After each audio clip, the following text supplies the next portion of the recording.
अस्सलाम वालेकुम students, welcome to अलहम्द डायनामिक वर्ल्ड। स्टूडेंट्स, आज हम चैप्टर नंबर 5 के सेकंड लेक्चर को स्टडी करने के लिए जा रहे हैं और आज हम स्टार्ट करने के लिए जा रहे हैं अपनी डिस्कशन सेंट्रीपिटल फोर्स के हवाले से। देखिए स्टूडेंट्स, ये जो सेंट्रीपिटल फोर्स है, जिस तरह से आप लोग बड़ी ही बेसिक और अर्लियर क्लासेस से ये बातें जानते कि सेंट्रीपिटल फोर्स एक ऐसी फोर्स है जो पार्टिकल्स को सर्कल्स में रोटेट करने पर मजबूर कर देती है। मतलब ये सेंट्रीपिटल फोर्स ही वजह बनेगी किसी भी पार्टिकल के सर्कल में रोटेट करने पर।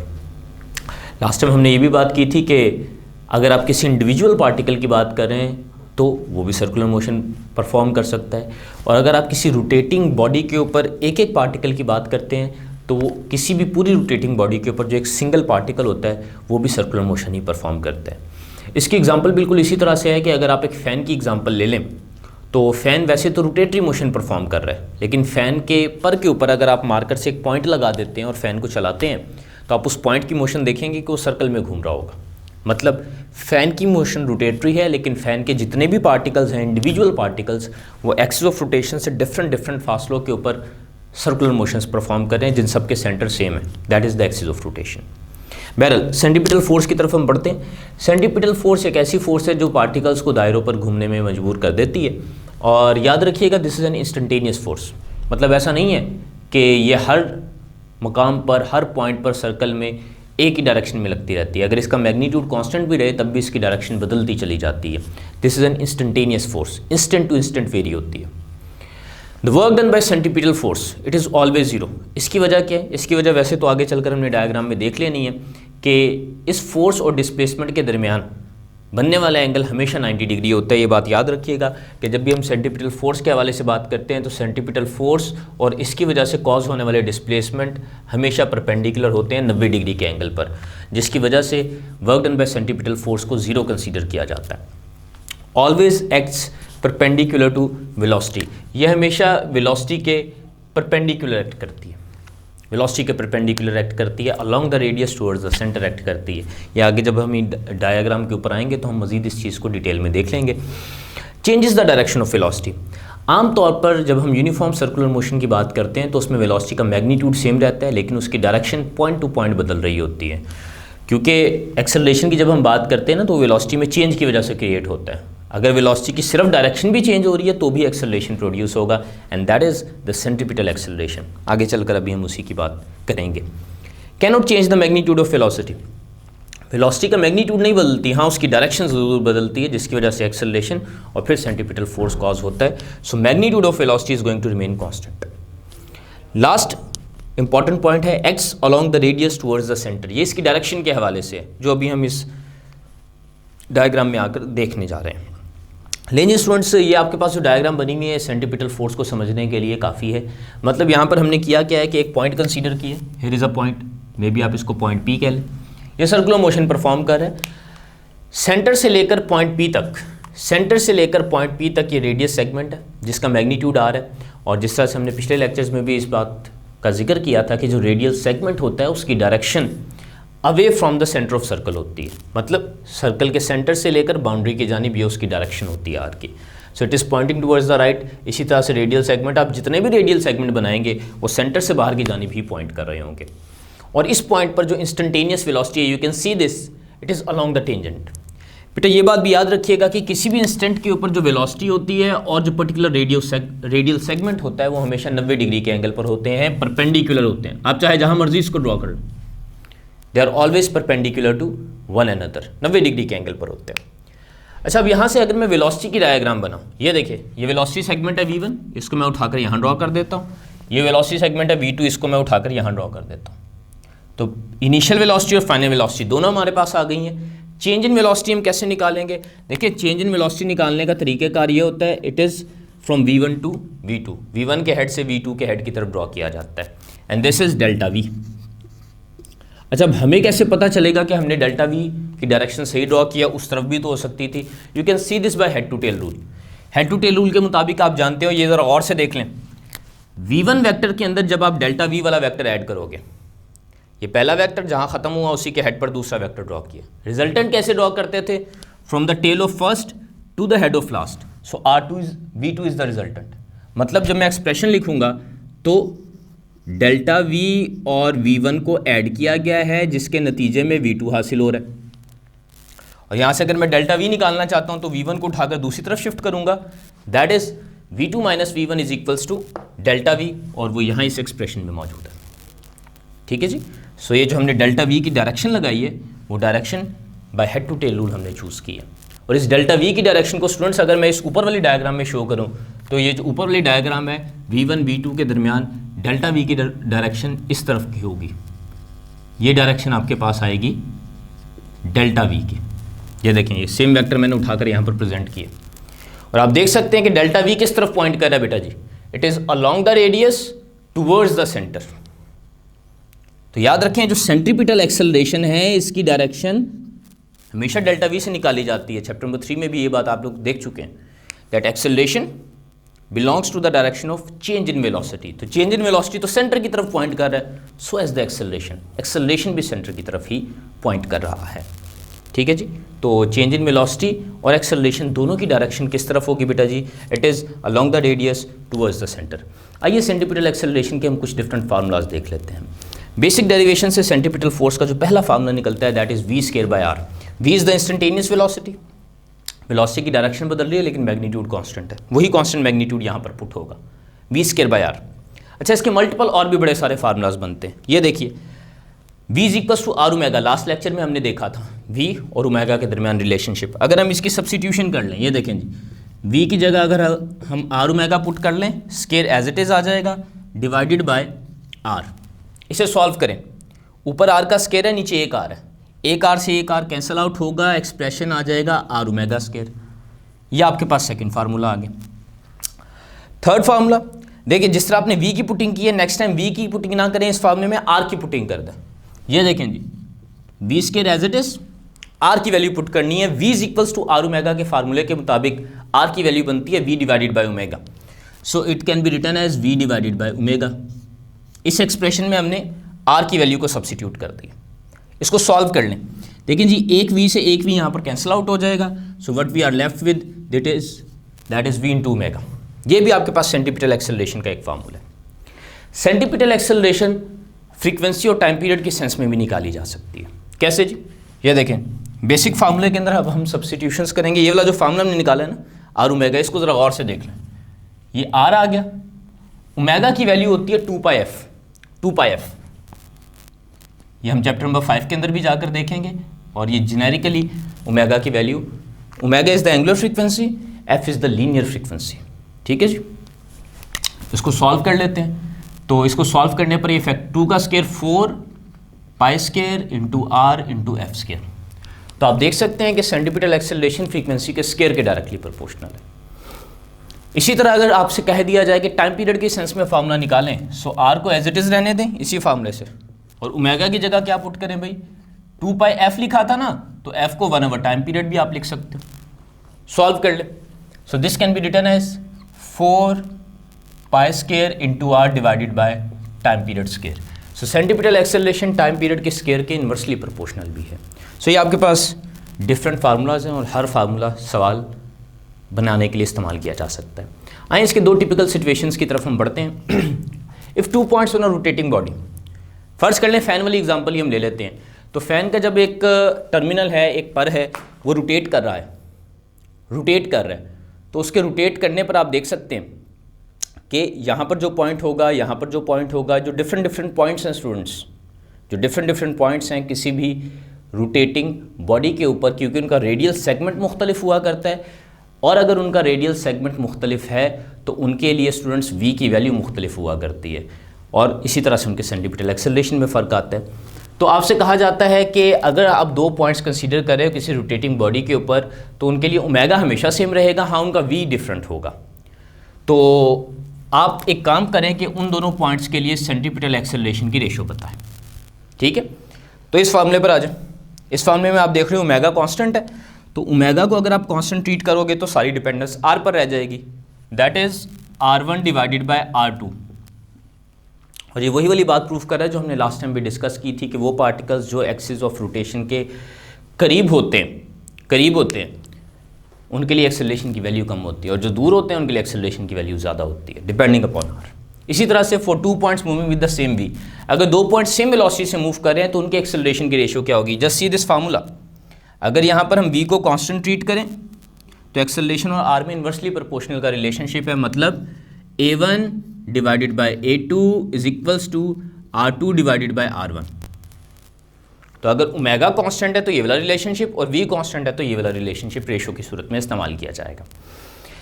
इसके बाद बारी आती है सेंट्रीपिटल फोर्स के फार्मूले की। Since we know F is equals to ma, तो आप देख सकते हैं कि यहाँ पर ये जो मैंने वैल्यू पुट की है v square by r, v square by r ये एक्सेलरेशन की वैल्यू है, और F is equals to ma आपके पास सेंट्रीपिटल फोर्स आ जाएगी, क्योंकि एक्सेलरेशन भी तो सेंट्रीपिटल वाला आपने पुट किया।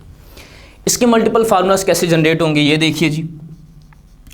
m और r को एज इट इज़ रहने दें, v की जगह पुटिंग करें r ओमेगा की। सो दिस इज r ओमेगा, और क्योंकि स्केयर लेना है तो स्केयर आ जाएगा। एक r से r कैंसिल आउट होगा, this is m r omega square, एक रिलेशनशिप ये आपके पास आ जाएगा। इसी तरीके से अगर मैं यहाँ पर फ्रीक्वेंसी और टाइम पीरियड के सेंस में इसको सॉल्व करना चाहूँ तो ये देखिए FC is equals to MB as it is, RB as it is, V is equals to R omega हमने पुट किया था ना, R का स्केयर अलग कर दें, R का स्केयर अलग कर दिया, ओमेगा की जगह पुटिंग करें 2 पाई F की students, that is 2 pi F and you have to take the square. ठीक है जी, इसको सॉल्व करेंगे बेटा जी। इसको जैसे ही आप सॉल्व करेंगे तो सॉल्व करने पर आप देख सकते हैं एक R से R कैंसिल आउट हो जाएगा, और उस एक्सप्रेशन को जैसे ही आप ओपन करेंगे दिस इज 2 का square 4 pi square MR F square. तो ये आपके पास सेंट्रीपिटल फोर्स का फार्मूला आ जाएगा इन टर्म्स ऑफ लीनियर फ्रीक्वेंसी। फिर जी अगर हम सेंट्रीपिटल फोर्स का फार्मूला लिखना चाहें इन टर्म्स ऑफ टाइम पीरियड, तो इसको कैसे सॉल्व करेंगे स्टूडेंट्स? ये देख लीजिए, इस वाले में पुटिंग करता हूँ मैं MR 2 pi divided by capital T and you have to take the square. Solve कर लें इसको, तो सॉल्व करने पर एक्सप्रेशन हमारे पास क्या बन रहा है? This is MR into 4 pi square divided by time period square. So last formula आपके पास in terms of time period है, और सेंट्रीपिटल फोर्स टाइम पीरियड के स्केयर के इन्वर्सली प्रोपोर्शनल आ रही है। तो ये हमारे पास डिफरेंट फार्मूलाज थे सेंट्रीपिटल एक्सेलरेशन और फोर्स के हवाले से। ये जो सेंट्रीपिटल फोर्स है स्टूडेंट्स, ये दूसरे फार्मूलाज के साथ भी कोरिलेट करती है, इंटरेक्ट करती है। कैसे?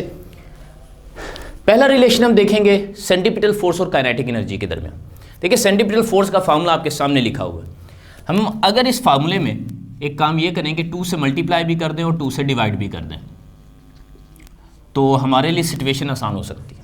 कैसे स्टूडेंट्स? ये देखिए ज़रा, ये जो mv स्केयर डिवाइडेड बाय 2 है, हाफ mv स्केयर बन रहा है जो काइनेटिक एनर्जी का फार्मूला होता है, तो हम बड़ी आसानी के साथ यहाँ पर लिख सकते हैं that is 2 times kinetic energy divided by r। ठीक है जी। तो अगर बाकी सारे पैरामीटर सेम रहे, मतलब 2 ऐसे पार्टिकल्स हैं जो same radial segment, same radial distance के ऊपर सर्कुलर मोशन परफॉर्म कर रहे हैं, तो उनकी सेंट्रीपिटल फोर्स और काइनेटिक एनर्जी प्रोपोर्शनल होगी। ठीक है, या अगर काइनेटिक एनर्जी सबकी सेम है तो सेंट्रीपिटल फोर्स आर के इन्वर्सली रिलेट करेगी। मतलब if K E is equals to constant,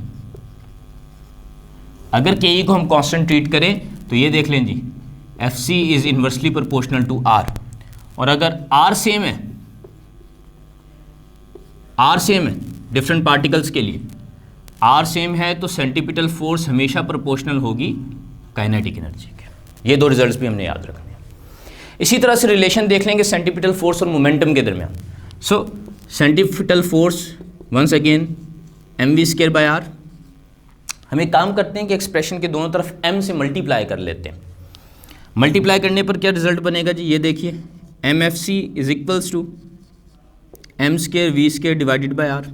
दोनों तरफ हमने m से मल्टीप्लाई कर दिया। देखिए mv रिलेशनशिप होता है मोमेंटम का, मोमेंटम, लेकिन दोनों पर स्केयर है तो हम इसको लिख सकते हैं मोमेंटम का स्केयर डिवाइडेड बाय r। ठीक है जी, इसको सिंप्लीफाई कर लें तो आपके पास मोमेंटम के साथ इसका रिलेशनशिप आ जाता है, that is mrfc। So this is the relationship between centripetal force and momentum. Okay students, हमारे पास 2 टिपिकल सिचुएशंस हैं जहाँ पर हम सेंट्रीपिटल फोर्स और उससे रिलेटेड पैरामीटर्स को डिस्कस करेंगे, हॉरिजॉन्टल सर्कुलर मोशन और वर्टिकल सर्कुलर मोशन। इसमें से बड़े सारे सवाल आप लोगों से पूछे जाते हैं। देखिए हॉरिजॉन्टल सर्कुलर मोशन से मुराद ये है कि फ़र्ज़ कर लें आपने एक पत्थर को किसी धागे से बांध रखा है और आप उसको इस तरीके से हॉरिजॉन्टल सर्कल में घुमा रहे हैं, मतलब वो यूं रोटेशन परफॉर्म कर रहा है। तो जब वो इस तरह से रोटेशन मोशन परफॉर्म कर रहा होता है और आप उसको कांस्टेंट स्पीड के साथ घुमा रहे हैं, तो याद रखिएगा वेलोसिटी का मैग्नीट्यूड कभी चेंज नहीं होता। और जब आप उसको हॉरिजॉन्टली घुमा रहे हैं तो ज़मीन से उसकी हाइट भी कभी चेंज नहीं होती। और तो और उस स्ट्रिंग की जो टेंशन है वो भी कभी चेंज नहीं होती। मतलब अगर ये आपके पास एक ऑब्जेक्ट था जिसको आप सेंटर से एक सर्टन फासले के ऊपर सर्टन वेलोसिटी v के साथ मोशन देते चले जा रहे हैं, तो याद रखिएगा इसकी वेलोसिटी तो चेंज हो रही है क्योंकि डायरेक्शन बदल रही है ना, being the vector quantity velocity change हो रही है, लेकिन उसका मैग्नीट्यूड सेम रह रहा है। लेकिन ये सारी की सारी बातें बहुत ज़्यादा बदल जाती है जब हम वर्टिकल सर्कल में आते हैं। वर्टिकल सर्कल से क्या मुराद है कि उसी पत्थर को अब आप हॉरिजॉन्टली नहीं घुमा रहे बल्कि वर्टिकली घुमा रहे हैं इस तरीके से। तो जब आप उसको वर्टिकल रोटेशन देते हैं तो वर्टिकल रोटेशन देने के नतीजे में आपके पास जो वेलोसिटी का मैग्नीट्यूड है वो भी तमाम पॉइंट्स पर सेम नहीं रहता बल्कि बदलता रहता है। इसी तरीके से height of object top point के ऊपर तो ज़मीन से सबसे ज़्यादा होती है, फिर जैसे जैसे डिफरेंट इंस्टेंट्स की हम बात करते हैं तो हाइट कम होते होते बॉटम पॉइंट पर सबसे कम हो जाती है, फिर बढ़ना शुरू हो जाती है। सो वर्टिकल मोशन में हाइट भी चेंज होती रहती है और टेंशन इन द स्ट्रिंग में भी फ़र्क आता है। तो ये जो दोनों के दोनों पैरामीटर्स है जो हम कह रहे हैं कि मैग्नीट्यूड ऑफ स्पीड चेंज होगी, टेंशन चेंज होगी, कितना चेंज होगी, इसको अभी हम फार्मूलेशन भी इसकी करेंगे। और उसकी फार्मूलेशन की तरफ आते हुए सबसे पहले तो मैं ये बात स्टार्ट करूँ कि वर्टिकल मोशन का normally reference point top point लिया जाता है। मतलब आप ऐसा समझ लें कि अभी ऑब्जेक्ट इस वाले पॉइंट पर मौजूद है, ये पॉइंट P1 पर, यहाँ पर ऑब्जेक्ट है। देखिए जब ऑब्जेक्ट यहाँ पर और सर्कुलर मोशन परफॉर्म कर रहा है तो इस ऑब्जेक्ट का जो वेट है वो डाउनवर्ड डायरेक्शन में एक्ट कर रहा होगा, वेट इज एक्टिंग डाउनवर्ड, ठीक है। और टेंशन इन द स्ट्रिंग तो हमेशा ही सेंट्रीपिटल फोर्स की तरह सेंटर की तरफ एक्ट कर रही होती है, तो वेट भी सेंटर की तरफ एक्ट कर रहा है और टेंशन भी सेंटर की तरफ एक्ट कर रहा है। मतलब यहाँ पर अगर मैं टॉप पॉइंट के ऊपर बात करूँ बेटा टेंशन के हवाले से, तो टॉप पॉइंट के ऊपर जो टेंशन है और जो वेट है ये दोनों ऐड होकर सेंट्रीपिटल फोर्स बना रही है। You can see this, weight और टेंशन क्योंकि सेम डायरेक्शन में है, तो ये देखें टेंशन और वेट ऐड होंगी और नेट फोर्स बनाएंगी which is the centripetal force, ठीक है जी।